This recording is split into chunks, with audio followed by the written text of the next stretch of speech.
Aku cuma lulusan SMP, tahu-tahu ibu tuh udah hilang dari rumah. Lah habis itu malamnya itu bapak itu udah pamitan mau pergi ke Bali. Itu aku di rumah situ hidup sama adiknya ibu. Aku manggilnya Klempo. Saat itu aku langsung bilang sama dia kan, minta tolong antar sekolah kan gitu. Si Klempo itu bilang gini, ngapain sekolah? Semua biayai kamu siapa? Ibu muda ndak ada, bapak muda ndak ada. Kita kasih solusi. Mentik wangi. Halo Mas Dery. Waduh, samplok ini ya. Gila, ini orang seliweran di FVP gue. Coba videonya nih. Jadi ada seorang waiters manggil-manggilin customer ya. Nih. Atas nama sayang. Iya. Gile. Atas nama cinta. Atas nama cinta. Lu masih gondrong dulu ya? Iya, masih gondrong. Atas nama Steinlos Junior nih bos, senggok dong. Wah. Nih gue suka nih, Chinese food loh ya padahal Chinese food. Iya. Restoran Chinese food tapi Restoran begini Chinese konsepnya food. loh. Iya. Boleh minta supportnya ya. Asik. Atas nama spontan. Spontan, Spontan. Itu ada salah satu VT yang atas nama Putra dan Roh Kudus, semuanya di kedai Pinara, amin gitu. Atas nama Bapak Putra dan Roh Kudus, amin gitu semua, Mas. Ya Allah. Gila. Video berikutnya dong. Tadi ada nih dia nih. Yang lu ngomel-ngomel nih ya. Oh Coba. iya. Tuh, kenapa sih? Ya Allah.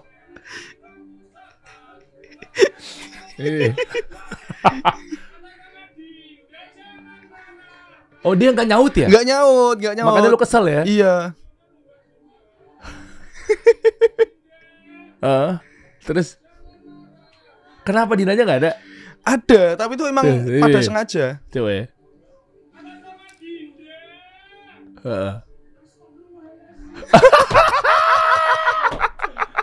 Ternyata ada Dinanya. Ada. Sengaja didiemin. Emang sengaja didiemin. Biar Ini gue penasaran marketing ini loh. Ini keren nih. Karena sepakatnya kasih solusi untuk membantu para UMKM. Oke. Iya kan? Waktu yang tepat kalau pengen belajar sama Mentik Wangi. Waduh. Nama lo kok Mentik Wangi gitu loh.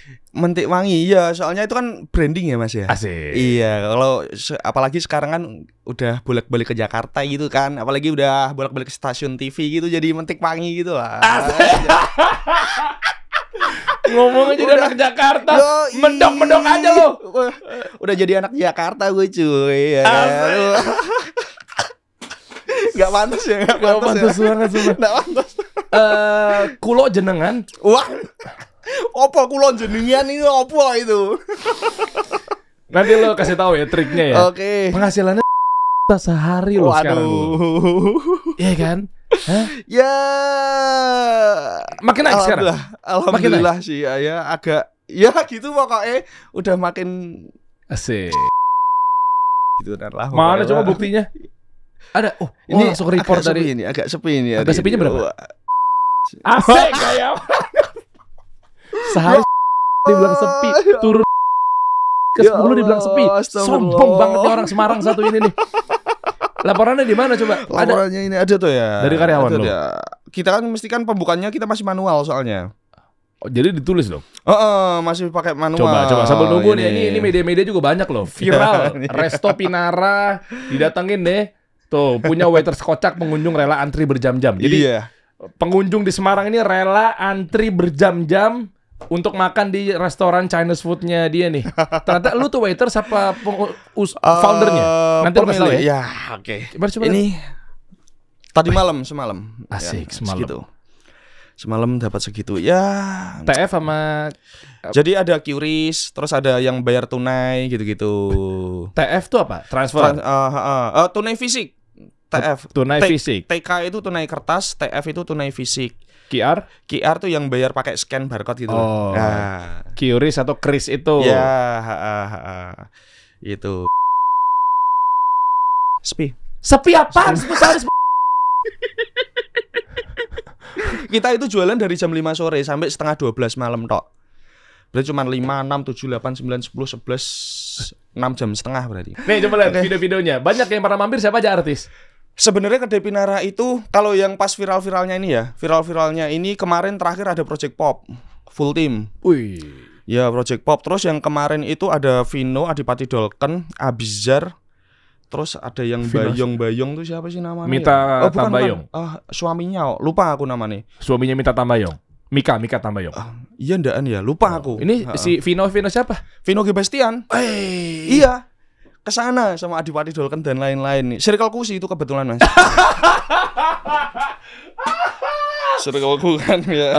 Ada bintang tamu lain nggak? Langsung syuting berikutnya aja deh. Raffi Ahmad siang suruh masuk aja langsung gantian.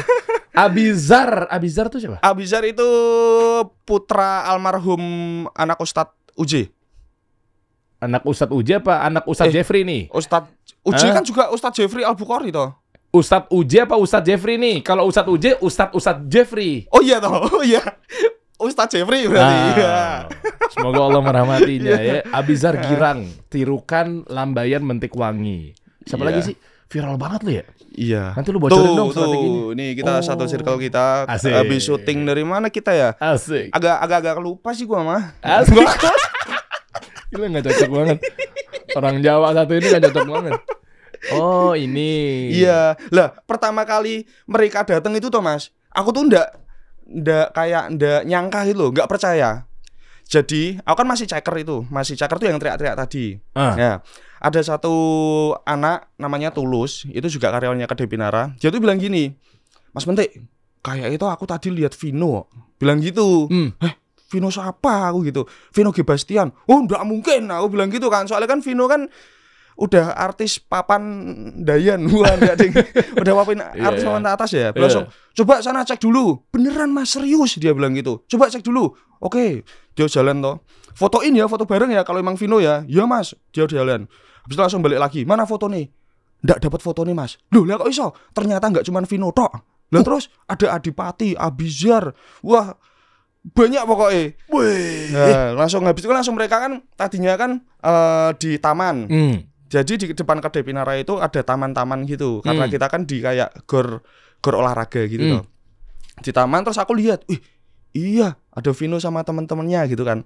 Langsung aku di situ langsung kayak aku kudu lucu, aku harus gitu. Langsung akhirnya aku teriak-teriak yang pas ngepasi itu atas nama Kanjeng Ratu. Habis itu aku bawa mic sama itu langsung gamelan-gamelan gitu toh. Mereka langsung atas nama Kanjeng Ratu langsung di play dari YouTube tongkleng sumangga Mbak. Nah, gitu-gitulah pokoknya lah. Ya, habis itu langsung mereka malah nyamperin ke kasirnya, Mbak kita mau duduk sini aja nggak jadi di taman, bilang gitu. Langsung akhirnya pindah ke sini ini gitu. Terus mereka minta dipanggilin atas nama kolam susu. Terus kita semua jadi nyanyi bareng-bareng, bukan lautan hanya kolam susu gitu. Mereka nyanyi bareng-bareng terus kelotean gini-gini gitu-gitu. Ada kok video dari yang ngupload Abizar tapi videonya keren gitu. Gila. Itu bayar berapa untuk endorse datangin mereka?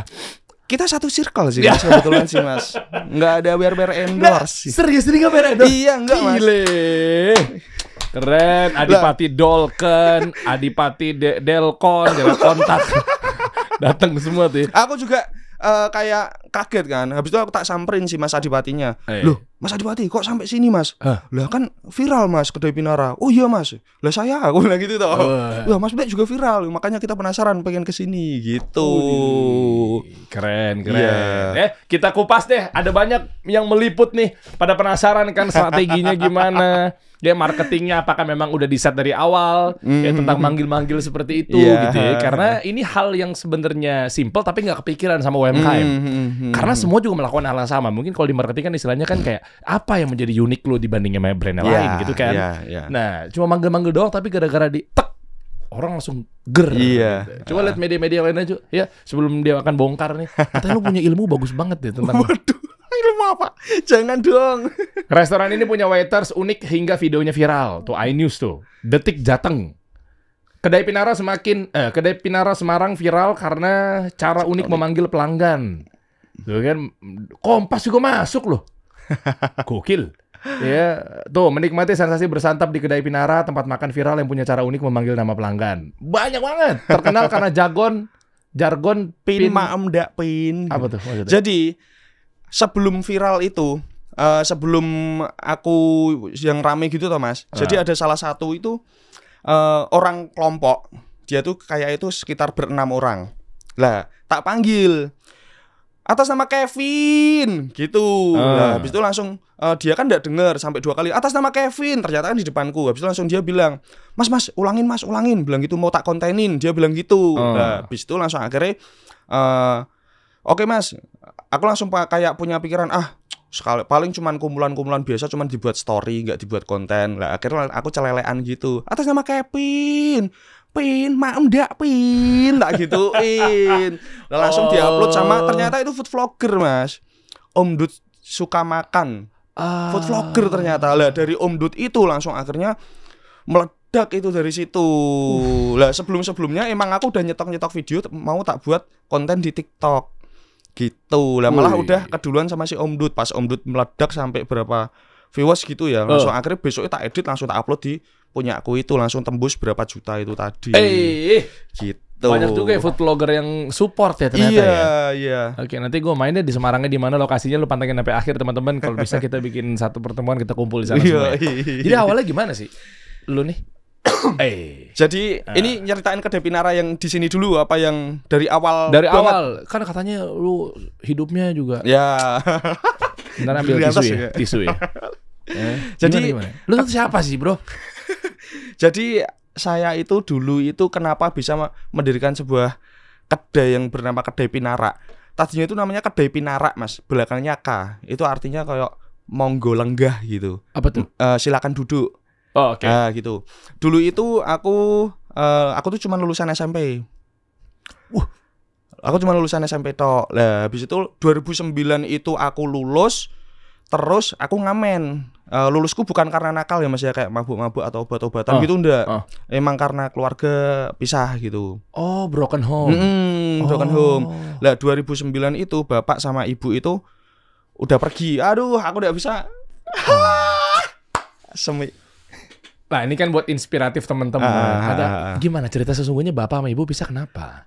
Ada lah pokoknya lah, ada satu masalah lah pokoknya lah. Gitu lah. Terus aku 2009 lulus SMP itu. Lulus SMP itu tahu-tahu ibu udah enggak ada. Aku udah bisa nih bahas orang tua.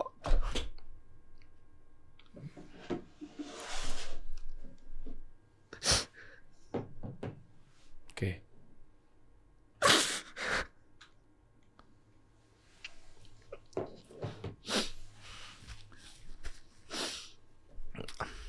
Mulai lagi ya. Ya Allah. Gila, gue tadi sempat bingung. Ini gue masuknya gimana ya? Masuknya gimana ya? Nek manggil mentek di podcast, gak usah bingung pokoknya ya, banyak gimmick pokoknya. Gila, gue sempet deh. Gue yang deg-degan loh. Gila loh. Gue sampai mikir gimana, gue salah ngomong apa gimana gitu ya. Enggak apa sih, karena orang tua enggak gini. Maksud gue kan lu bisa sampai di titik sekarang ini kan karena memang enggak mungkin bukan karena doa orang tua. Iya, benar. Nah, bukan maksud untuk menggali aib ya, tapi lebih kepada kok bisa begitu gue tadi lempar pertanyaan terkait ibu, bapak, terus orang tua ya lebih tepatnya. Iya, barangkali ada satu pelajaran yang bisa dipetik buat teman-teman semua. Tapi kalau memang di ranah aibnya terlalu dalam, gak usah. Gue juga gak mau lo coba buka untuk ranah yang lebih dalam. Tapi lebih kepada apa sih yang bisa didapati sama teman-teman, sehingga kan ya gue yakin bahwa ternyata di Indonesia ini ketika baca atau ngelihat kisah lo ini kan merasa mereka gak sendirian lah, bro. Coba bangkitkan mereka juga gitu kan. Artinya kan ayo, lo bisa di titik sekarang ini kan, tenang bro, kalian tuh gak sendiri kalau memang ada hal yang dirasa sama gitu kan kasusnya. Itu aja sih sebenarnya. Jadi ibu gimana tadi ibu? Dulu aku cuma lulusan SMP, tahu-tahu ibu tuh udah hilang dari rumah, udah nggak ada siapa-siapa. Lah habis itu malamnya itu bapak itu udah pamitan mau pergi ke Bali. Udah minta, bapak pamit yo, bapak nih Bali gitu kan. Habis itu ya udah kan, habis itu langsung akhirnya besoknya itu ulang tahunku Mas, 17 tahun. 17 tahun itu ulang tahunku. Pas aku bangun tidur tahu-tahu ibu udah enggak ada. Itu aku posisi udah SMA, masih awal-awal SMA lah pokoknya lah. Lah itu ibu udah enggak ada. Terus langsung akhirnya aku minta tolong, itu aku di rumah situ hidup sama adiknya ibu. Adiknya ibu. Aku manggilnya Klempo. Itu omku tapi agak muda lah. Cuman aku manggilin Jangkar. Saat itu aku langsung bilang sama dia kan, Po terkait sekolah, minta tolong antar sekolah kan gitu. Terus langsung si Klempo itu bilang gini, ngapain sekolah? Nggak usah sekolah. Nanti malam ikut aku. Dia bilang gitu kan. Loh lah kok nggak sekolah piye? Terus dia bilang, semen biayai kamu siapa? Ibumu udah nggak ada, bapakmu udah nggak ada. Wes mending nanti malam kamu ikut aku. Tam-tammu bawa. Tam-tam tahu toh? Tam-tam apa? Drum yang buat ngamen tuh. Di sini ada snare sama kayak itu loh. Tam-tammu bawa. Soalnya dulu aku kan juga suka musikan, Mas. Aku entertain tuh udah dari dulu, dari SMP 2007. Dari SMP udah mainan musik, festival-festival gitu. Jadi aku kayak banyak koleksi barang-barang alat musik lah. Aduh, suaraku mah kayak radio ya malah ya. Nah, dari situ langsung habis itu langsung, "Wes nanti malam ikut aku." Akhirnya aku ikut, Mas. Nah, tam-tam tak bawa toh. Aku dikasih ke Simpang 5. Oh, tahu. Simpang 5 tahu kan? Tahu. Zaman dulu itu Simpang 5 masih warung-warung tenda. Habis itu langsung akhirnya wes turun ngamen. Aku digituin, Mas. Dan itu pertama kali aku jadi orang jalanan. Jadi aku nggak sekolah itu bukan karena aku nakal apa gimana, enggak. Aku bahkan minum sampai sekarang enggak pernah, Mas. Jadi kayak terpaksa ya berarti ya, mau nggak mau ya. Nggak mau. Jadi kan orang mikir orang broken home gitu hidupnya nakal apa gimana, enggak. Ini waktu yang tepat untuk ceritain tuh. Enggak semuanya orang-orang broken home ditinggal sama ibunya, bapaknya tuh kayak kesannya langsung dia hidupnya urakan, narkoba. Enggak, Mas. Bahkan aku saat ngamen pun, aku punya sahabat waktu ngamen itu yang nemenin aku pertama kali nyemplungi bahasa Indonesia ini apa ya? Terjerumus di dunia jalanan itu. Aku punya sahabat satu yang benar-benar ngejaga aku, namanya Begeng. Si Begeng itu dia orangnya nggak minum nggak apa-apa, dia intinya ngejaga aku lah, intinya dari barang-barang yang kayak gitu. Ada satu apa sih namanya, peristiwa. Pas itu kayak aku dirangkul sama anak pang sana. Anak pang Simpang 5. Aku dirangkul gini kan, "Mas, mabuk yuk." Aku digituin. Terus aku bilang, "Wah, Mas, aku nggak minum ya, Mas." Aku bilang gitu kan. "Lah wis toh, apa ora gelem mabuk, bareng-bareng ro cah-cah, bareng-bareng sama anak-anak." Bilang gitu. "Mas, aku nggak minum lah." Terus tahu-tahu Begeng dari belakang, "Weh," gituin. Si anak pang itu, "Apa? Ini mau tak ajak mabuk." Bilang gitu. "Oh, nek mabuk dhewean we. Mabuk sendiri kamu, enggak usah ngajak-ngajak kamu. Wes, mending kamu tak kasih uang we, kamu minggir dari sini. Enggak usah deket-deketin dia lagi. Kamu deketin dia urusannya sama aku." Mantep, Begeng. Itu keren, Mas Begeng. Begeng itu. Habis itu langsung akhirnya dari situ kan aku jadi setahun, Mas. Dari 2009 itu aku ngamen di Simpang 5 itu setahun sampai 2010. Nah, si Begeng ini dia tuh kayak membuka pikiranku. Begeng bilang gini sama aku. Dulu panggilanku Gogon. Sebelum entek panggil, "Gon, kamu mau sampai kapan kerja di jalanan? Mau sampai kapan kamu hidup ngamen? Apa suatu saat nek kamu punya keluargamu mau mbok kasih makan hasil ngamen kayak bapak itu?" Sama nunjuk bapak-bapak yang masih ngamen di sana kan. Lah terus aku tuh gimana, geng? Aku bilang gitu. "Yo golek kerjaan toh. Mau sampai kapan kayak gini?" Aku digituin. "Lah kerjaan apa, geng? Aku gur lulusan SMP tok. Aku yo bingung mau kerja apa." Bilang gitu kan. Langsung Begeng, "Yo sembarang lah, yang penting jangan sampai terjerumus nih dunia kok ngene." Dia bilang gitu. Lah dari itu 2010 aku ingat kalau ada saudara dari bapak, dia tuh punya resto. Ada resto di Semarang itu udah ada 3 cabang. Sebenarnya dari dulu itu aku disuruh ikut si om ini, tapi aku nggak mau karena aku takut kalau nyusahin keluarganya gitu loh. Terlalu nyusahin banget gitu loh. So, karena aku udah nggak ada pilihan, aku juga pengen menata masa depanku yang lebih baik. Akhirnya aku berani nelpon, "Om, aku boleh nggak kerja di tempatnya Om Di?" Aku bilang gitu. "Wes nggak usah dibayar, nggak apa-apa. Yang penting aku bisa maem bubuk di sana. Soal masalah aku dapat uang apa gimana, aku bisa nanti dari ngeband. Dulu aku masih aktif, Mas ngeband kayak gitu." Terus langsung, "Ya wis toh, kan dari dulu kan udah tak suruh ke sini toh." Langsung akhirnya ke sana.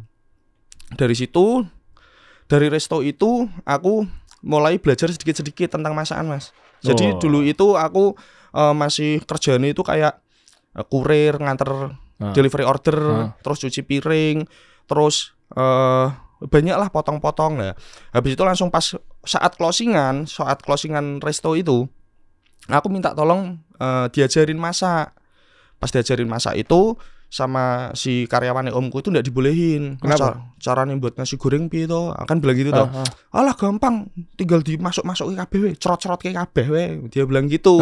Cuman sebatas itu toh. Langsung akhirnya duh aku udah diajarin nih, aku pengen maju gitu. Aku udah belajar sendiri gitu kan. Nah, dari situ langsung akhirnya setiap kali closingan aku mesti trial nasi goreng, bakmi goreng.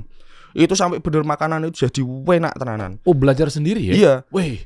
Mantep. Yang penting tak liatin step-step itu. Minyak panas yang dimasukin apa dulu nih? Bawang, telur, nasi, terus bumbu-bumbunya. Yang penting aku udah tahu, oh bumbu ini ternyata ada 3 macam ini. Ya itu tak takar sendiri mas. Sampai bener-bener enak. Habis itu langsung tak trial ke anak-anak. Jadi resto itu tutup jam 9 malam. Jam 9 malam itu langsung aku nelpon anak-anak.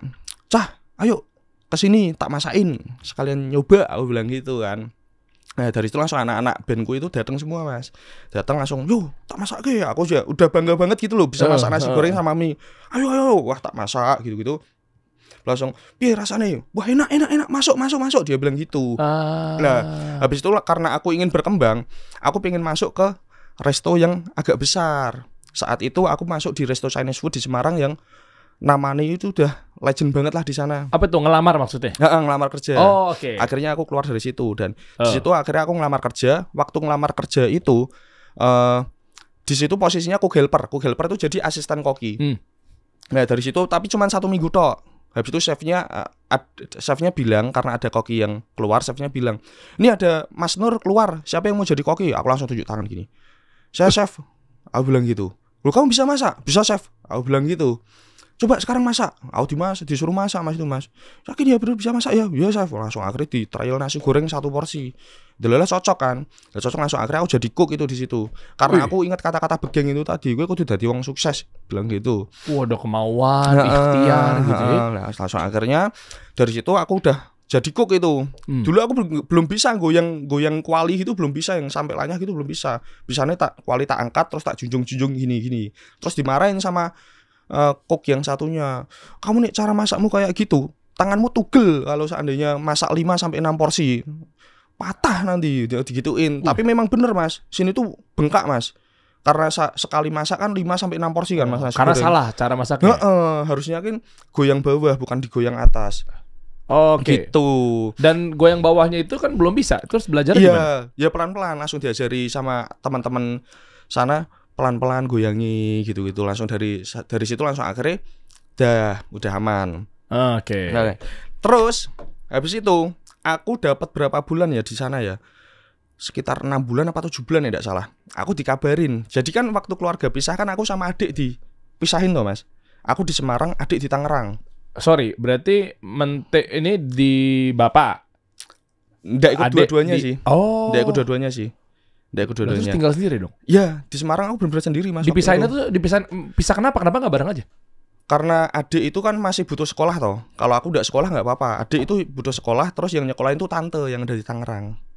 Oh, kenapa nggak mentik ke tante juga karena butuh sekolah? Enggak, emang pengen mindsetnya tuh pengen sukses di dunia usaha, pengen wirausaha gitu. Oh, oke. Soalnya dulu bapak kan juga wirausaha. Dulu bapak itu jualan kayak makanan-makanan ringan gitu. Oke. Nah, aku pengen suatu saat aku pengen jadi wirausaha gitulah inilah. Terus hubungannya dipisahinnya kenapa? Dipisahin ya gara-gara adik butuh sekolah itu karena tidak ada biaya, akhirnya yang biayain tante. Oke, terus aku fokus di Semarang buat nyari kerja sama belajar masak itu tadi. Terus dapat 6 bulan apa 7 bulan kerja di sana di restoku yang Chinese food itu. Akhirnya aku karena nggak bisa ngambil cuti, akhirnya aku memilih untuk keluar. Dan itu aku jemput adik ke Tangerang naik motor. Oh, jemput untuk? Jadi ada masalah problem lah dari keluarga si tante ini sama adikku. Jadi menyelamatkan jemput adik untuk dibawa ke Semarang. Iya. Terus sekolahnya putus dong? Enggak, bener-bener ditungguin sampai lulus SD. Oh, oke. Jadi bapak langsung tak telepon kan. Aku kan masih punya nomornya bapak. Kalau ibu nggak kontekan sampai sekarang aku. Masih nomor bapak tak telepon. "Pak, Dek Nia disuruh jemput sama tante gini. Pokoknya ada problem lah di situ lah." "Loh, kapan? Sekarang?" "Ya Pak." Langsung bapak dari Bali itu langsung pulang ke Semarang. langsung pulang ke Tangerang. Ya wes ketemu ke sana ya, dia bilang gitu. Langsung akhirnya hari itu juga aku berangkat ke Tangerang naik motor ikut jemput. Nah dari situ langsung akhirnya adik tak jemput, tak ambil lagi sama bapak nih. Nah karena adik harus meneruskan pendidikannya sampai kelas 6 SD. Jadi itu kayak itu kurang berapa bulan tok gitu karena udah ujian kok kayak Mas. Nah kita harus nunggu di situ. Bapak jadi ini bapakku itu tidur di sekolahan situ. Ya Allah. Gitu. Terus yang aku yo pengennya nyari kerja di situ, tapi ternyata malah belum dapat di situ. Gitu-gitu. Terus panjang lah ceritanya Mas. Ya udah singkat-singkat aja lah, intinya ilmu yang didapat di Chinese food, ya kan di restoran tadi kan dapat sekian lama, habis itu singkatnya adalah akhirnya aku buka sendiri. Ya. Modalnya, strateginya, partnerannya sama siapa, itu kan pasti kan harus dipikirin juga, nggak tiba-tiba kayak wah aku bisa masak. Kan makanan itu nggak cuma modal enak doang bro, iya kan, tapi kan percuma makanan enak tapi kalau nggak bisa masarin ya. Benar. Begitupun sebaliknya ya, marketingnya keren tapi kalau produknya nggak enak juga masalah juga gitu. Bener. Nah itu gimana tuh? Kalau hanya bermodalkan strategi teknik untuk masak, oke lah. Terus buka sendirinya itu berat banget kan? Jadi kedai Pinara itu pertama kali buka itu tahun 2020 Mas. Aku kerja di Kitchen kan dari 2010 sampai 2019. 9 tahun. Iya. Cakep ilmunya tuh berarti tuh. Udah melalang buana lah di Jakarta di mana-mana pokoknya. Terus aku emang dari awal kerja yang di Chinese food yang pertama kali itu aku pernah punya impian suatu saat aku bakal punya kedai yang seramai ini, yang se-waiting list ini. Aku punya impian kayak gitu Mas. Terus akhirnya aku kerja terakhir itu di daerah Diponegoro, namanya enggak apa ya? Apa sebut ya? Seven Bistro namanya. Seven Bistro. Seven Bistro ya. Tuh apa? Itu makanannya itu Western, Japanese sama Chinese. Kebetulan. Oh kayak Penang Bistro itu ya? Iya mungkin ya. Lupa. Gitu. Iya. Nah, itu aku di Semarang gede tuh. Ya lumayan lah. Nah, dari situ langsung akhirnya aku ngajuin resign udah beberapa kali. Lah, sebelum ngajuin resign tuh aku udah kayak didorong sama sahabatku loh. Namanya Krishna. Yang sekarang jadi partnerku di kedai Pinara. Oke. Apa dorongannya? Cakep nih. Jadi gini, si Krishna ini gini. Gajimu di Seven berapa? Aku digituin kan. Saat itu tahun 2016 itu 3,5 kok. Aku bilang gitu. Dia bukan Chinese ya, tapi aku manggilnya Koh karena dia sangat pintar banget dalam hal bisnis. Oke. Ya. 3,5 kok. 3,5. Kamu ikut orang gaji cuma 3,5 tok. Skillmu ki banyak. Aku digituin. Skillmu ki banyak. Kamu kerja di Kitchen udah 9 tahun loh. Mosok kamu kalah sama bapak-bapak nasi goreng yang ada di pinggir jalan. Nek 3,5, seandainya kamu jualan sendiri, masa nggak bisa nyari uang 100.000 bersih? Aku digituin sama dia Mas. Cakep juga nih, dari tadi gue perhatiin support sistemnya bagus nih di jalan hidupnya nih. Begeng, Krishna. Terus cakep lagi menyikapinya, ya udah prasangka baik sama Allah, udah suatu saat aku akan, jadi hidupnya tuh vibes-nya tuh positif gitu loh. Nggak yang kayak apa iya kali bisa bikin kayak begitu. Ya orang susah makin susah. Itu yang cemen banget gitu kalau pola pikirnya begitu tuh. Oke, gitu. terus. Nah, Krishna bilang gitu kan. Aduh, bener ya kok ya, aku bilang gitu kan.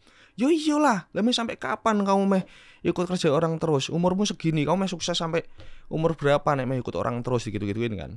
Wes, resign, dia bilang gitu. Langsung akhirnya tak pikir-pikir kan, langsung akhirnya oh ya wis lah, aku mau mencoba untuk membuat usaha sendiri. Langsung akhirnya dari situ aku udah ngajuin sampai 4 kali resign Mas. Sampai 4 kali resign itu di bulan Desember itu aku gajiku dinaiki menjadi 4,5an di Seven Bistro itu. 1 juta naik tuh ya. Aku kerja di sana 4 tahunan Mas. 4 tahun 5 tahunan. Lah terus terakhir dinaikin ke 4,5. Habis itu langsung akhirnya kan diganduli sama bos diikat gitu kan. Kamu mau buka usaha tuh mau ngapain? Usaha tuh susah. Mau ngapain kamu nanti kalau nggak laku gimana? Digituin. Enggak Bu, saya tetap mau resign kok Bu. Ini udah ke-4 kalinya Bu, saya udah mantep kok. Aku bilang gitu. Nah, habis itu langsung akhirnya aku keluar. Aku keluar itu cuma dapat pesangon. Tak kira kan dapat pesangon ini 1 kali gaji ya Mas ya. Kalau 1 kali gaji kan lumayan ya. Cuma dapat pesangon tuh 1 juta nih, nggak salah. Harapannya 7 juta. Harapannya kan dari 3,5 kali 2 kan. Kan lumayan kan buat tambah-tambah modal kan Mas lah. Habis itu langsung akhirnya Desember itu aku udah nyicil buat kayak bangun-bangun. Lah pada saat itu aku cuman punya tabungan itu sekitar berapa ya? Enggak banyak Mas pokoknya Mas. Jadi Itu hasil dari kayak uang-uang dari nikah itu Mas, apa namanya? Yang sumbangan-sumbangan dari nikah Nah, loh. iya. Ya, dari situ. Yang di kotak itulah ya. Ya. Agustus aku nikah, Desember aku buka, aku udah izin sama istri. Yang gimana nek sane aku buka sendiri. Ya wis enggak apa-apa toh. Di halaman depan rumah gitu. Cuman 1 tok, terus meja kecil 3. Udah gitu tok. Lah, pas itu aku kekurangan modal, Mas. Ini Chinese food nih udah Chinese ada food. nih. Pokoknya Kedai itu Chinese Pinara food ya. pertama kali. Kedai Pinara berarti pertama kalinya itu emang udah makanan Cina gitu ya. Iya. Oke. Soalnya dulu aku pengen banget punya cita-cita itu, aku pengen membuat salah satu kedai yang harganya murah tapi rasanya restoran. Biar suatu saat itu biar ndak cuman kalangan orang kaya tok yang nyicipi, tapi semua kalangan tuh bisa mencicipi. Dulu aku pengen gitu lah. Terus akhirnya aku kehabisan modal kan. Aku datang ke Krisna itu tadi. Aku datang ke dia. Wah, sadurunge maaf ya kok, aku kehabisan modal ya kok. Aku pinjem uang ya 5 juta buat tambahan modal lah. Aku bilang gitu sama dia. Dipinjemin sama dia, tapi aku harus masukin BPKB-nya, BPKB-ku.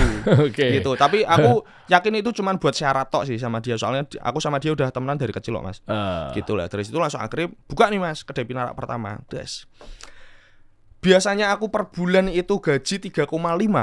Saat aku membuka kedai Pinara pertama kali itu, omset sehari itu aku bisa dapat 1.200.000. Hah? Bentar nih. Ini cerita after, cerita udah suksesnya, udah belum berbanting-banting tulang, apa langsung pertama kali buka? Pertama kali buka. Aku bisa. Caranya?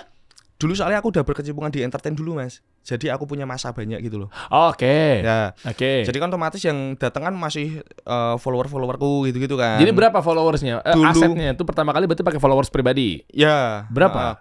Dulu followerku 6.000. Lumayan lah. Dulu followerku 6.000. Habis itu langsung akhirnya yang datang teman-temanku itu tadi sehari itu dapat 1.200.000. Si Krisna datang. Yes. Dapat berapa Nyu? Dia kalau manggil aku Nyu. Walaupun enggak Chinese banget gitu. Oke. Dapat berapa Nyu? Ini kok langsung aku sok-sokan. Ndak. Ya Allah. Oke. Dapat berapa Nyu? Dan alhamdulillah kok 1.200.000. Nangis aku di situ, Mas. Ya Allah Gusti, kok makasih banget ya kok ya. Wah, langsung aku udah tidak bisa berkata apa-apa lagi. Pertama kali jualan dapat 1.200.000. Itu 2020, Mas. Lah, kita udah berjalan 3 bulanan apa 4 bulanan, uang 5 jutanya dia langsung tak balikin. Des. Wih, lempar ke mukanya. Wah, enggak dong. Nah, kirain kan aku nggak butuh uang ini lagi. Tak suruh joget TikTok terus tak sawer sih. Nggak ada berterima kasihnya lo ya. Oke, gitu. terus Makanya kalau langsung udah balik kan. Nah, terus ini ada kejadian lagi, Mas. Oke. Itu kan pandemi ya 2020 ya. Iya. Ya, pandemi pertama kali itu kedai Pinara masih omsetnya masih aman, Mas. Sekitar 800 paling sepi. 800, 600 sehari, paling sepi segitu. Habis itu pas masuk ke bulan puasa, wah bener-bener sepi. Kok sepi? Bukannya F&B itu puasa tuh lagi nyayur-nyayurnya ya? Makanya. Itu mungkin efek pandemi ya, Covid itu loh. Enggak, kan orang pasti buka puasa, orang pasti sahur. Ya. Maksudnya nggak tahu aku, nggak paham aku. Lah dari situ langsung delalah istriku tuh hamil, Mas. Hamil anak pertama. Lah kalau kita mainan seafood kan otomatis kan harus sehari 2 hari habis ya. Itu tidak habis, Mas. Jadi aku harus tombok. Karena gitu apa? Terus Dibuang maksudnya? Iya Bau bau toh. Gitu. Oh. Apalagi aku nggak punya penyimpanan freezer yang agak gedean. Dulu aku cuma pakai kulkas 2 pintu, yang pintu nih sendiri-sendiri gitu loh. Cuman itu tok penyimpananku. Jadi freezernya pakai yang di atas kulkas aja udah itu ya? Cuman itu tok. Jadi langsung akhirnya dari situ langsung tombok gitu lah. Terus jalan tengahnya gimana aku bisa mendapatkan uang? Akhirnya aku reguler, Mas. Ngeband dari kafe ke kafe.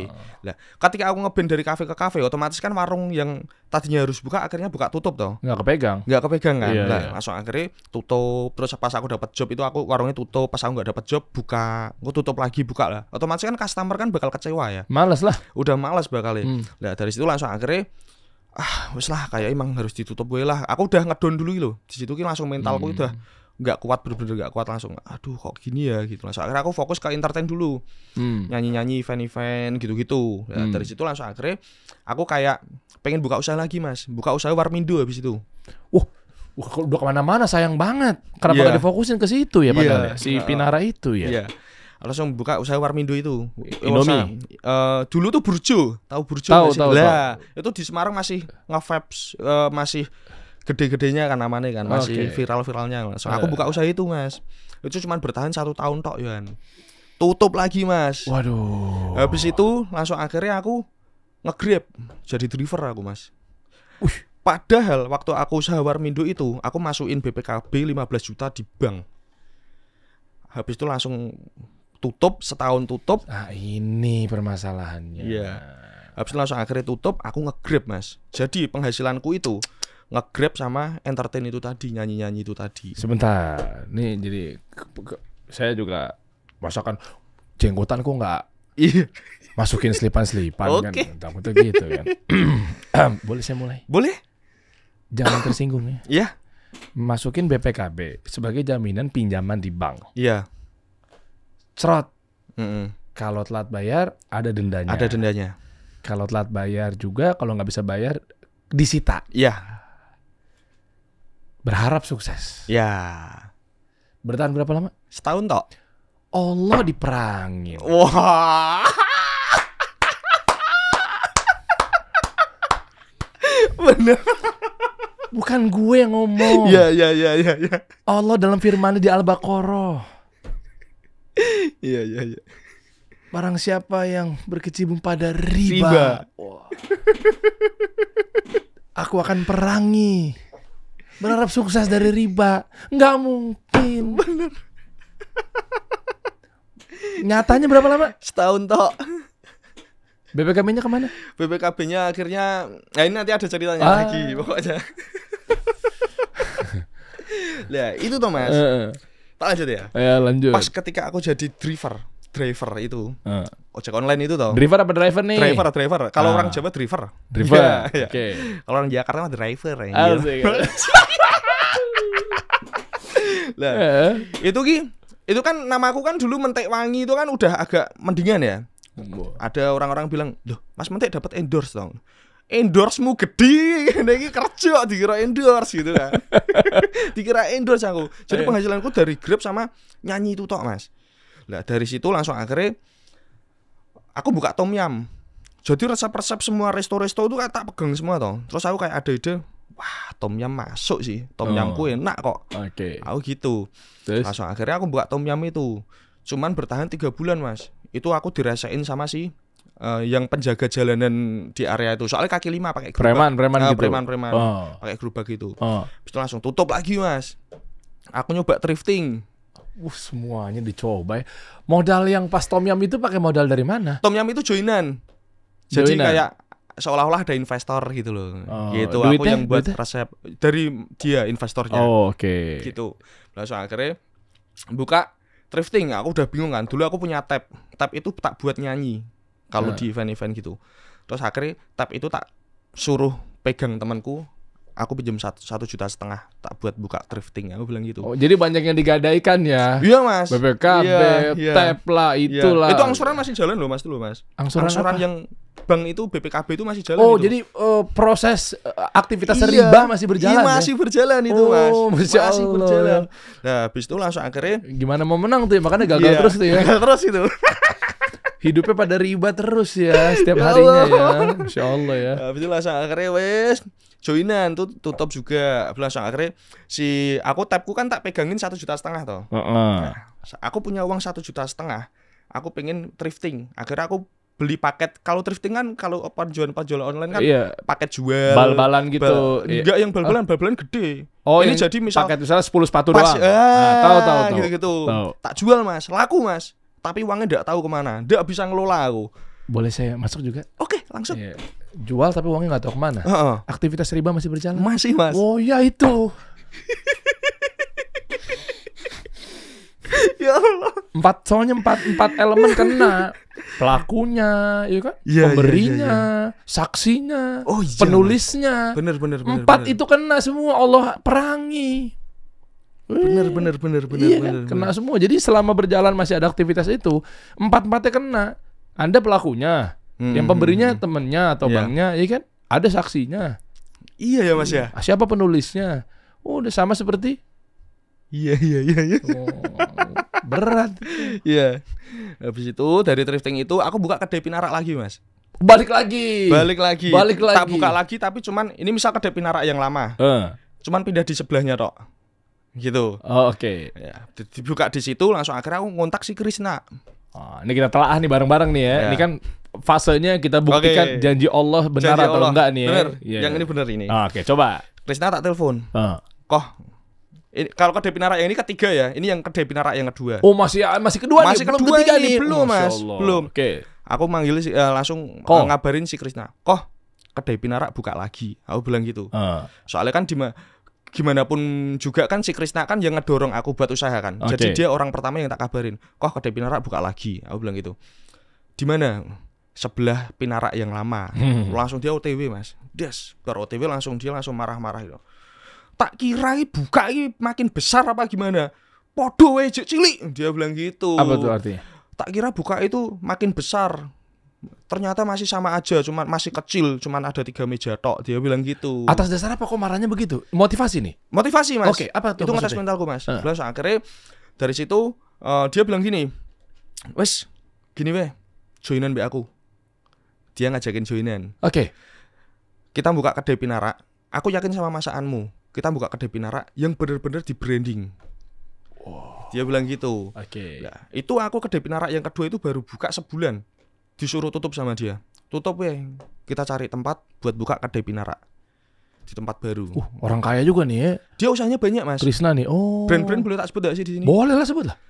Krisna itu dia punya usaha Horny Cupcakes, Maternal Disaster, PPCP Indoprint, Eraser, sama ini yang kelima ini sama aku. Ini kayaknya feeling gue nih. Ini nih karena dia puternya dari usaha duit yang halal, insya Allah tuh. Coba kita cek ya. Nggak pakai duit pinjaman dari riba. Coba kita cek nih, lihat nih, ayo. Ini mohon maaf, saya akan membuktikan bahwa insya Allah channel Kasih Solusi ini adalah channel pengusaha yang mengantarkan kepada langkah kebaikan. Betul. Jadi isi obrolannya tuh insya Allah ada serapan-serapannya. Ya oke, lanjut. Habis itu langsung akhirnya iki beneran kok, aku bilang gitu. Terus? Yuk tenan lah, emang aku pernah bohong mbek kamu, dia bilang gitu. Nah, dari situ langsung akhirnya aku habis closingan Pinara yang kedua, dijemput sama dia. Yuk, nyari tempat, Mas. Belum dapet sampai sekitar semingguan ya, tidak salah.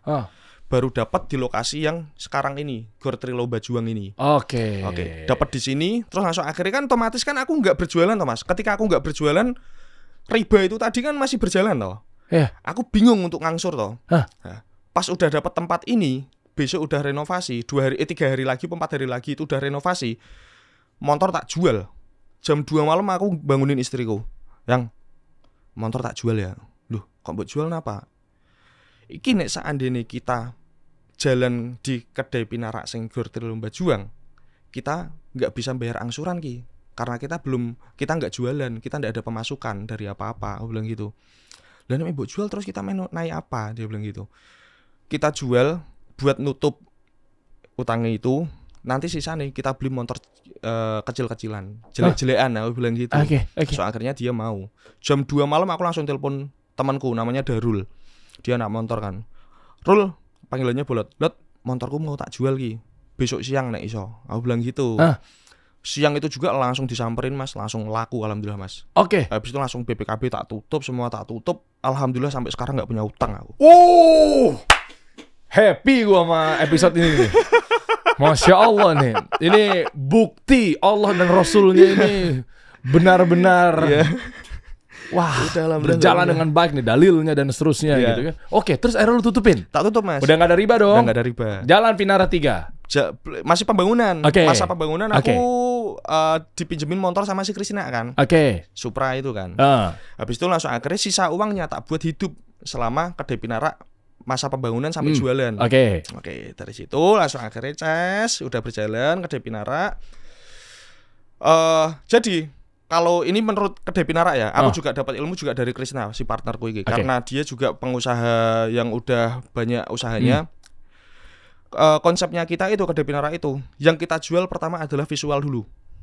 Wah, ini udah mulai masuk ilmu nih, cakep nih, edukasi nih. Terus Kedai Pinara pertama kali itu di Instagramku ada, Mas. Kedai Pinara pertama kali itu kita bener-bener konsepin ke visualnya, Mas.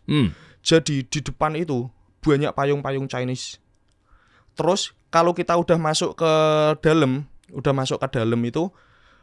itu ada kayak lukisan-lukisan karya seni kanji dari Bandung. Itu nanti kita ditampilin. Lah ini bawah, Mas. Mana? yang pos. Ini. Ini visualnya kan udah dapat toh ini toh. Oke. Nah, ini bisa digeser-geser kok ini kok. Oke. Lah, kita ngejual ini dulu, Mas. Lah, kalau kita udah bener-bener nemuin visualnya, mantepin. Dulu kayak gini kita. Jadi kan bikin orang penasaran toh. Ketika orang penasaran kan kita bakal masuk gitu. Orang itu bakal masuk. Ces. Dia lihat menunya. Menu kita lumayan banyak. Dan itu bisa membuat orang-orang yang jajan ke sana nggak jenuh makan itu tok sih. Banyak pilihan soalnya. Pas pesan menunya, yang kedua makanannya enak. Makanannya enak. Habis itu ketiga, pas bayar ke kasir, harganya ternyata murah, hanya 15 ribuan tok. 18 ribu udah sama es teh. Wih, funnelingnya cakep juga nih dari visual kan? Iya. Karena gimana caranya orang tahu ini makanan enak kalau nggak dipantik dan dipancing dengan visual, attention dan seterusnya. Oke. Terus keempatnya, kita menyuguhkan live cooking di depan. Kedai Pinara itu kan masaknya kitchennya di depan, Mas, bukan di belakang. Jadi dulu Kedai Pinara itu udah viral dari dulu, Mas. Cuman di kancah Semarang tok. Gitu lah. Di situ kan aku kalau masak kan dulu waktu yang masak aku tok sendirian. Itu kan sampai bulat-bulat apinya, sampai itu kan menarik perhatian orang-orang yang lewat toh. Lah dari situ langsung akhirnya orang-orang pada masuk. Yang pertama, yang kedua ternyata tempatnya instagramable, mereka pada nge-story. Habis itu ketiga makanannya enak, harganya murah itu tadi. Sama ada tampilan yang visual-visual dari Pinara, live cooking dan lain-lain. Nah, dari situ tahu-tahu ada orang masuk. Ternyata itu food vlogger, Mas. Siapa? Eat and Journal. Terima kasih banyak Eat and Journal. Di mana? Di Semarang? Di Semarang. Wih. Itu salah satu food vlogger pertama kali yang nge-review Kedai Pinara. Free. Dan kita juga nggak tahu ternyata dia food vlogger. Dia itu datang ke sana gara-gara ya postingan-postingan dari orang-orang. Oke. Gitu lah. Pas kita taunya, aku lagi masak, Krisna masih ngasir kan. Krisna tahu-tahu teriak, "Wih, Nyo," dia bilang gitu, banyak tamu. "Wih, ngapa?" Aku bilang gitu. "Wih, Kedai Pinara direview. Gitu lah. Dari situ ternyata tebus, Mas. Rame itu dari situ. Ya, dari situ langsung akhirnya food vlogger dari Semarang itu pada datang ke Pinara. Itu kan malah membuat promosi gratis kita kan. Kita tanpa membayar. Kita cuma modal suguhan visual dan makanan enak harga murah. Barang siapa yang bertakwa dengan sungguh-sungguh pada Allah Jalla wa Ala, Allah akan berikan rezeki dari arah yang gak disangka-sangka. Betul sekali. Iya kan? Dilunasi hutang-hutang ribanya, berjalan berdasarkan apa yang diperintahkannya. Wah, lihat dimudahin, bam. Mantep nih mentek wangi nih. Bener-bener wangi rezekinya nih. Alhamdulillah. Tapi strategi yang lu pakai udah dengan konsep-konsep pertama kalinya buka itu adalah dengan manggil-manggil gimmick-gimmick itu. Belum dipoles marketing lebih dalam ya. Belum. Mantep memang nih. Bulan pertama kita buka itu omset kita di 90 juta, Mas. Apa sebulan? Sebulan. 3 juta sehari? Ya. Iya dong? Ya. Wih. Pembangunan itu habis sekitar berapa puluh juta ya, lupa aku. 3 bulan udah BEP. Wih, jadi kapitalnya modal pertama berapa? Gua agak masuk ke teknis sedikit lupa, ya. Mas. Puluhan juta, 100 juta nyampe? Sampai. Duitnya Krisna ya? Ya. Bukan duit pinjaman bank riba ya? Bukan. Usahanya Krisna kan, maksudnya keren Krisna, thank you. Terus habis itu digas. Tak gas. Wih. Digas, langsung akhirnya balikin BEP dulu kan. Nah, setelah BEP udah balik, baru kita 50-50, 50-50. Yes. Saham. Ya, saham. Iya, jadi aku yang ngurusin lapangan, si Krisna ngurusin bagian manajemen. Keuangan lah ya. Keuangan, karena aku kan nggak pinter kayak gitu kan. Pinterku kan bab kayak gini. Gitu. Jadi ya memang orang masak tuh semuanya bisa, Mas. Iya. Yang susah itu buat menjualnya, Mas. Iya itu. Pemasaran gitu. itu. Pemasarannya sangat susah lah. Adanya Krisna ini kita saling melengkapi, Mas. Kita bener-bener combo yang nggak bisa terkalahkan. Wih. Semarang itu biasanya orang itu suka pada latah. Ketika kita membuat usaha misal kayak apukat kocok, semuanya ikut-ikutan apukat kocok. Apa tuh? Itu apa sih? Di Kayak Semarang ada? Ya model-model kayak makanan-makanan viral gitu loh. Oh, oke. Ya. Ada yang buat es teh, semuanya buat es teh, gitu-gitu usaha-usaha gitu lah. Kedai Pinara udah jalan, alhamdulillah udah jalan 1,5 tahun, belum ada yang nyamain kita dengan harga segitu loh, Mas. Harga. Kok bisa sih, bro? Chinese food tapi 15.000. Nih kita bahas juga deh. Sekalian aja kita totalin, kita kupas. Gimana caranya? Paling pakai cumi frozen. Bukan. Cumi fresh kita. Masa sih? Bener, cumi fresh kita. Cumi fresh, ayam juga fresh, semuanya fresh. Bukan frozen gitu. Bukan. Beli di marketplace. Bukan. kita itu ngejual modelnya itu konsepnya itu sistem Cina. Sistem Cina kan udah murah enggak apa-apa, yang penting kelihatan rame. Oh, itu dipakai strateginya. Dipakai strateginya kayak gitu. Aku sebenarnya dari awal udah bilang sama si Krisna. Waktu buat hitungan HPP kan aku bilang sama dia kan. Iki menuku kalau seandainya mbok jual harga 15.000 sampai 19.000 tok. Nek keadaan warungnya kita amit-amit sepi, kita bakal rugi. Langsung jawabannya Krisna, kita buat rame. Cuman gitu tok. Caranya? Ya itu, enggak tahu idenya dia tuh keren, Mas. Idenya dia tuh enggak bisa ditebak ya. Jangan-jangan yang konsep manggil-manggil atas nama bukan, cinta kalau itu bukan dari Krisna. Bukan. Krisna itu bab kayak gini sama kayak awal-awal dulu masih kayak promo-promo. Jadi Krisna itu circle-nya di Jakarta itu anak-anak band gitu loh, popang-popang gitu loh. SHA, Stand Here Alone, PWG, gitu-gitulah intinya lah. Setiap kali mereka ke Semarang diajakin ke Pinara. Ya, otomatis kan anak-anak kayak gitu kan mesti bakal nyetori juga kan. Ya, menjadi nilai plus. Instagramnya Kedai Pinara banyak juga kok. Sheila on Seven juga pernah ke sana sebelum kita viral ya. Sebelum nama-nama Pinara viral ya, Sheila on Seven. Terus Kotak. Banyak kok, Mas. Tapi belum afdol. Ini kita ngomong. Oh, Kobo Junior pernah juga ya? Pernah. Belum afdol. Apa ini? Lu punya prestasi segede gudang pun anak band pada mampir tuh. Tapi kalau nggak sama anak band yang satu ini belum afdol. Ada harusnya satu orang, satu band. Satu band ya? Apa itu? Viera. Oke. Aduh. Ya meskipun enggak ya, gue nggak ngomong lip sync tapi meskipun kok gak ngomong lip sync, ini barusan ngomong ya. Meskipun kadang nggak cocok mulut. Ya Allah. Kata orang-orang. Kata orang-orang. Itu menyampaikan opini orang-orang tadi. Gue enggak lah. Ini ya. cerita lama lah. Oh, pada mampir gitu semua ya? ya? Iya, mampir, Mas. Keren. Jadi artis-artis itu sebelum yang sekarang pada datang, dulu udah pada datang duluan. Gitu. Lah, terus langsung akhirnya kita pelebaran tempat yang di sebelahnya. Jadi Kedai Pinara itu saat ini kita menyewa 4 tempat. Wih, sombongnya. Yoi. Iya. Tempat yang pertama VIP, AC. Itu ya, oke. Terus ada anak bayi-bayi kan. Tempat kedua yang ini, tapi sekarang udah dibuat kayak kitchen gitu. Yang ini tadi. Yang bentar, 4 tempat tuh 4 ruko. Ya. Berderet. Yang satu ada mes, buat mes juga. Yang 3 berderetan. Oh, gitu. Oke. Terus 1 AC, 2 buat kitchen, yang ketiga itu kayak teras halaman gitu loh. Outdoor. Yang keempatnya itu mesnya anak-anak. Oh, jadi yang teras itu yang kemarin tempat ngumpulnya circle itu, Adipati itu tadi, Adipati. Gitu tak ajakin ngopi enggak maunya di Pinara dia. Oh, gitu. Ya, pokoknya alhamdulillah saya sekarang bisa kayak gini tuh ya berkat Krisna sih, alhamdulillah sih. Keren sih Krisna. Keren, terima kasih kok. Ikhtiarnya lewat Krisna ya, Masya Allah. Terus yang konsep lu gondrong, teriak-teriak, itu pas ke berapa tuh, fase berapa bulan tuh kok ngambil konsep itu? Jadi dulu Kedai Pinara itu antriannya emang udah panjang, Mas. Dari pertama buka 1 jam sampai 1 jam setengah. Oh, ini latar belakang ini ya. Kenapa tiba-tiba manggil-manggil kesal-kesal manggil gitu ya? Terus ketika kita ketambahan ruko yang tadi itu, kita bangun pelebaran itu tadi, malah makin panjang, Mas. Sekitar 2 jaman, Mas, nunggu makanan tok. Lah, aku kan di situ posisi ini kan udah nggak masak. Anak-anak yang lain kan udah tak ajarin masak kan saat itu kan. Aku bantu anak-anak yang lain. Lah, terus akhirnya jiwa entertainku keluar lah. Yang tadinya aku udah yang keras banget, pas udah pelebaran ruko akhirnya jiwa entertainku keluar. Aku lihat customer yang ngantri itu pada besengat-besengut gitu loh. Besengat-besengut gimana tuh? Ini loh.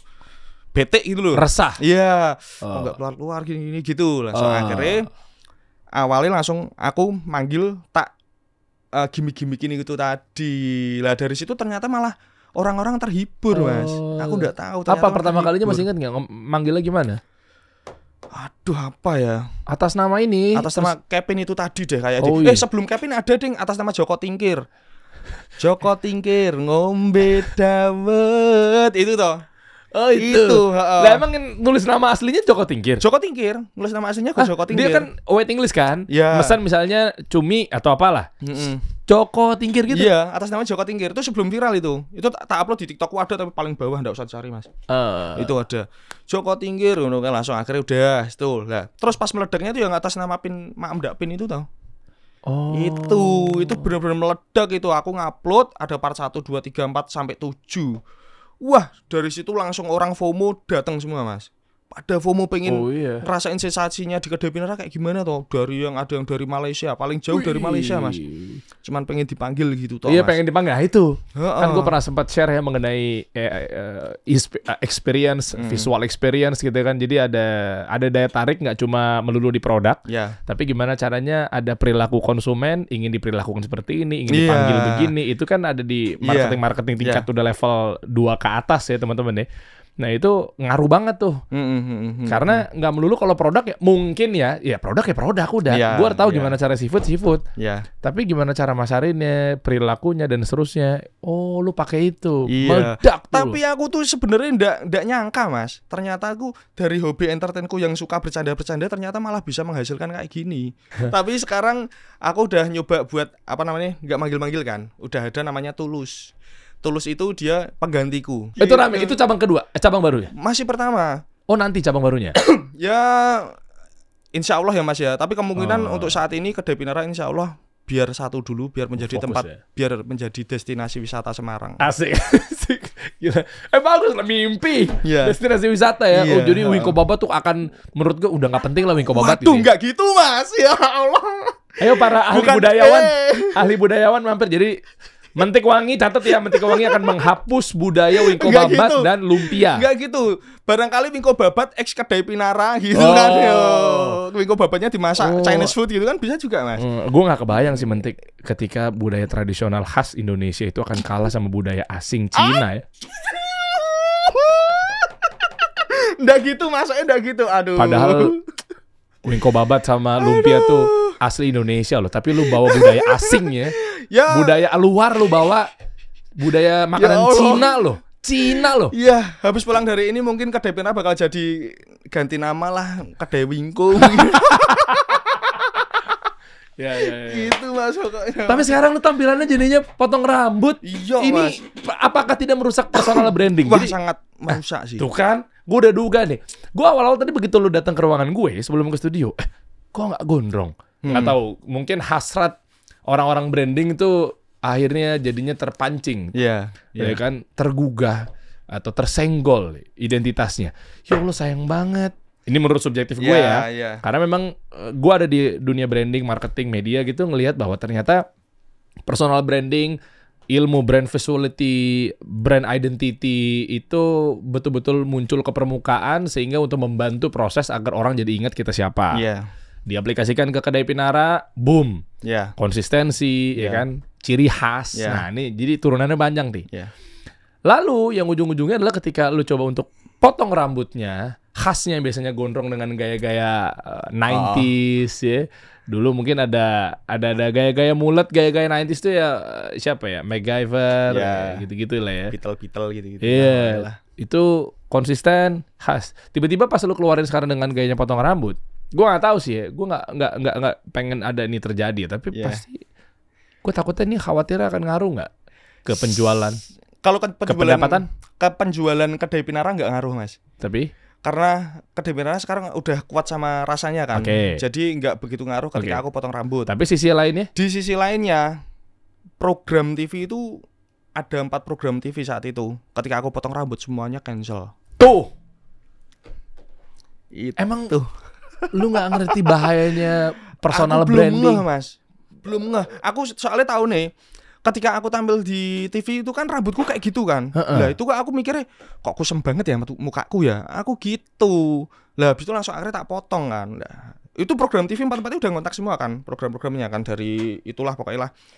Terus tak WA kan karena aku nggak enak. Mungkin aku jahat nggak tak kabarin kalau aku potong rambut ya, karena aku nggak enak. Mas, maaf Mas, aku habis potong rambut Mas, aku bilang gitu. Loh, lah kok potong rambut Mas? Potong pendek kan, dia bilang gitu. Potong dikit-dikit kan maksudnya gitu.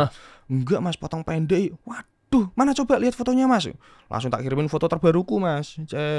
Langsung, bentar Mas, kita meeting dulu ya Mas ya. Habis itu langsung besok harinya tak follow up kan. Gimana Mas jadinya Mas? Maaf Mas, sementara ini kita nggak pakai mentik dulu ya Mas ya. Langsung dia bilang, mereka bilang gitu Mas. Dan itu 4 program yang udah benar-benar terjadwal itu.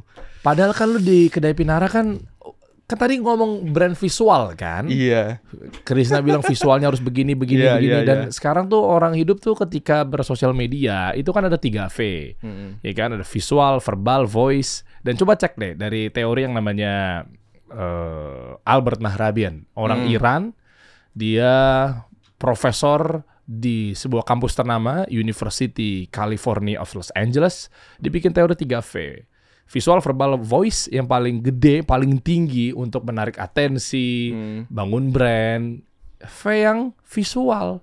Itu 50% lebih tuh. Karena ada penampilan, appearance gitu dan seterusnya. Itu untuk memudahkan orang-orang jadi mengoptimasi sebuah brandnya, ingetnya, identitasnya, ciri khasnya.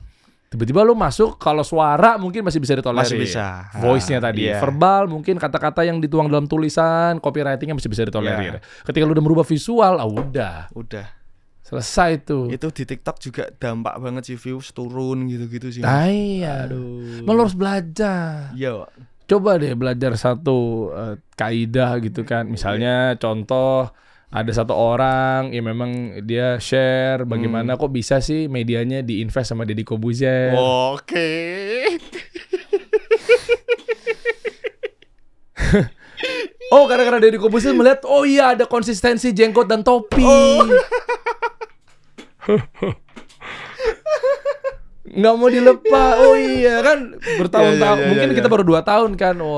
Warnanya kita pindah kantor, warnanya studionya nggak berubah, konsepnya masih biru, masih. Kita udah pindah kantor loh ini. Oh iya. Nggak ada yang sadar kantor lama ke kantor baru karena kita nggak berubah visual. Ini kalau lu ada bintang tamu yang di awal-awal, masuk ruangannya begini juga konsepnya, tapi alamatnya beda. Ini kantor baru nih. Sadar nggak pas nonton? Iya kan? Enggak. Nah, itu kita emang ilmunya semahal itu memang value-nya. Iya. Ya kalau teman-teman pengen belajar dan kita akan bongkar pertama kalinya rahasia terselubung selama ini mungkin gue bungkam ya. Berbulan-bulan hampir berapa tahun, hampir setahun lah bisa dibilang Deddy Corbuzier membersamai ya kan ada logonya di sini tuh. Oh iya. Waduh. Close the door kan? Close the door. Nah, gue tuh nggak berani buka, ternyata banyak desakannya bang. Kasih tahu dong bang, gue juga lagi bangun media, bangun brand. Boleh nggak bocorin gimana caranya? Lu bongkar deh. Kenapa Close the Door podcast atau Corbuzier podcast ini mau invest kasih solusi? Nah kabar gembira saya akan buka ya karena semut-mutnya saya akan buka. Tadinya nggak mau sih ya. Tapi kalau teman-teman cek ada di deskripsi di bawah. Oke. Kita akan ajarkan semua di situ ya. Waduh. Deddy Corbuzier bisa nanti akan coba, siapa tahu dia juga akan. Aku bisa ikut berarti ya? Bisa ikut. Tapi mahal. Siapanya? Nilai untuk dapetin value yang ya logikanya aja Deddy mau masuk ini kan gara-gara valuasinya kan puluhan miliar.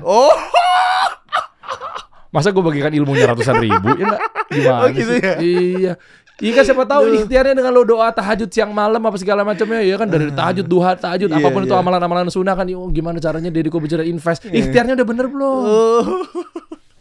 Om Deddy invest lah kedai Pinara Om.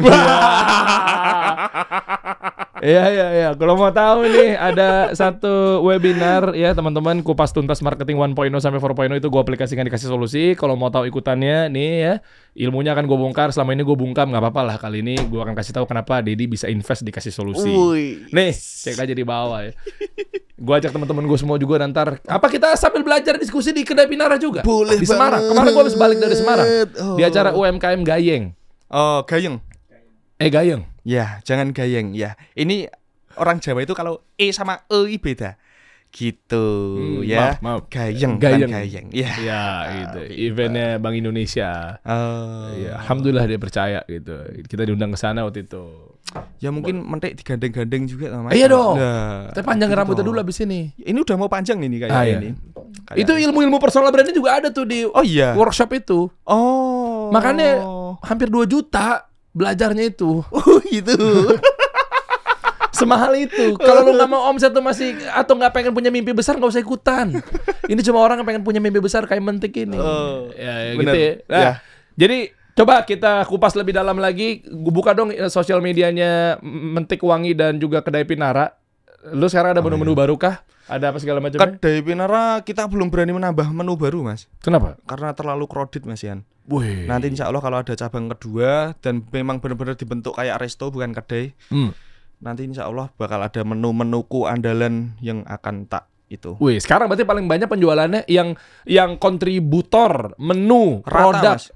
yang menjadikan omset yang mana? Rata semuanya. Jadi Chinese laku food semua. andalannya mana sih biasanya orang-orang sukanya? Kwetiao, Fuyung Hai, ayam Sichuan, gitu-gitu. Oh, Nah. ini Oh, enggak toh. enggak deh. Capcay, sapo tahu gitu-gitu. Tapi rata, alhamdulillah Kedai Binara rata kok. Wih, Menunya semuanya rata. Makanannya. keren. Artis-artis pada mampir semua ya. Iya. Banyak yang belum ke-upload itu. Ush. Masih banyak itu, Mas. Oh iya. Iya, masih banyak banget. Oh itu. ya, ini Tantri sama Cua ya. Iya, Sugi Purnian, Fame. Wih. Banyak itu. Nah, itu konsepnya. 4 cabang ya. Boleh, mungkin ada yang bisa lo bocorkan lagi strategi-strategi apa yang kalian pakai, kasih tau UMKM dong. Apa ya, Mas ya? Aduh, yang penting tetap konsisten sih belajar dari usahaku yang dulu-dulu. Aku bisa sampai kayak gitu ya karena aku gak konsisten berjualan itu tok loh, Mas. Soalnya buka tutup dan rasanya kalau bisa dikuatin sih. Kalau strategi ke depannya belum tahu ya, Mas ya. Kayak gitu ki angger jalan kok. Angger tuh apa? Marah. Asal bukan. Itu angri. Itu angri, Mas. Oh ya, ada Coki juga. Yoi, ada Mas Coki Pardede. Tapi nggak ada menu babi kan? Nggak ada, kita halal. Oh, soalnya- Angcu nggak ada. Ya, buat teman-teman yang masih menanyakan Kedai Binara halal apa enggak, itu banyak banget, Mas. Kita tanpa angcu, tanpa arak gentong, tanpa arak-arak yang lainnya pokoknya. Kita benar-benar 100% halal ya. Mungkin karena kita belum daftar. Itu daftar MUI itu murah apa enggak loh, Mas? Kalau sama gue sih ada satu agen ya atau Oh, iya? ya kita bisa bantu sekitar 1 M. Pokoknya halal teman-teman ya. Walaupun dia ada logonya, tak pastikan halal Kedai Binara.